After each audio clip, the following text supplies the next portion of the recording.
Time for another CEO blog, and John Dummersey is back behind the microphone. John, we start with the Rising Stars this week. Yeah, Rising Stars, we've just about finalised who those young people will be that will be competing this year. The Young Club is supporting us again. It comes on the weekend when we have the Industry Conference and the Breeders' Challenge finals. So, yes, in the next day or two, some younger people in our sport, up-and-comers, the Rising Stars, will be notified that they're our group for 2016. Going back over the years, a lot of talented reins men and women have come through that series. Certainly have, and it's part of the education process, Greg, that we need to keep rolling out. We bring these people together for a week. The camaraderie that is created, they know one another. They're very keen, these kids. They see the results of the different drivers in the different areas, but bringing them together for a week, giving them some educational process, really is where they should be. Hopefully some of them will go on. They'll represent New South Wales, and one day they will represent Australia. Now, what about the deregistration of standard breds?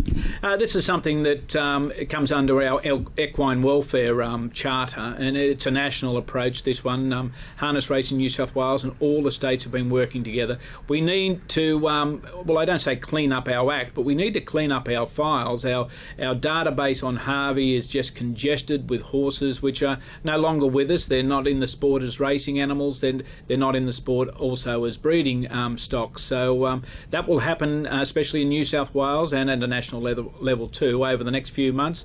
But as from July 1, that will be the responsibility of trainers and owners to make sure they've got that form and they advise us where the horse is, whether it's in training or whether it's in the broodmare band, if that's where it goes to, whether it's a pleasure horse at home or whether they move it on to other avenues that we have, and that will be the retraining of horses, because standard breds are a wonderful animal.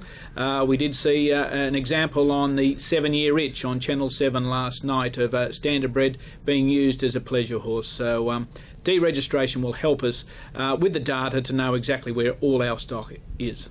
What about the Carnival of Cups? There's another leg of the Carnival of Cups bonus at Bankstown on Friday night.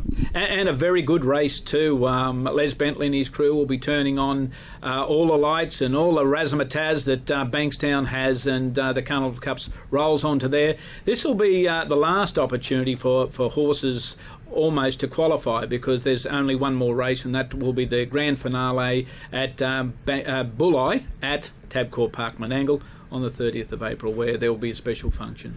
And Coolaman, they've got their big Carnival of Cups meeting on ANZAC Day. Yeah, Helen Turner, she's the doyen of harness racing down there in the southwest. Hard taskmaster as far as I'm concerned. She's always keeping me on my toes. But yeah, Coolaman's always a great meeting, great friendly country atmosphere. So Helen will be there. Helen will be at the gate. She'll be doing the barbecue. She'll be curating the track and her band of willing followers. But I suggest go to Coolaman, feel what country racing's all about. The friendliness is outstanding. And last week we discussed rumours in the sport. You got anything more to say on rumours? Well, I do. Perhaps I touched on one point which I think is pretty dismal as far as the sport's concerned. Is some of the rumours are simply malicious. They're defamatory in many cases. Now, people will always spread those type of things, but or speak those type of things, but it's the spreading of it that we will be acting against. If somebody hears something that's absolutely frivolous, got no base to it whatsoever, just forget it. Don't pass it on. We will be pursuing those people who are presenting those malicious rumours, because they don't do us any good. They don't serve the industry any good. We need to work together, and we need to be on the right path. And the right path is making sure we tell the truth. All right, John. Thank you for that, and we'll speak with you next week. Thanks, Greg.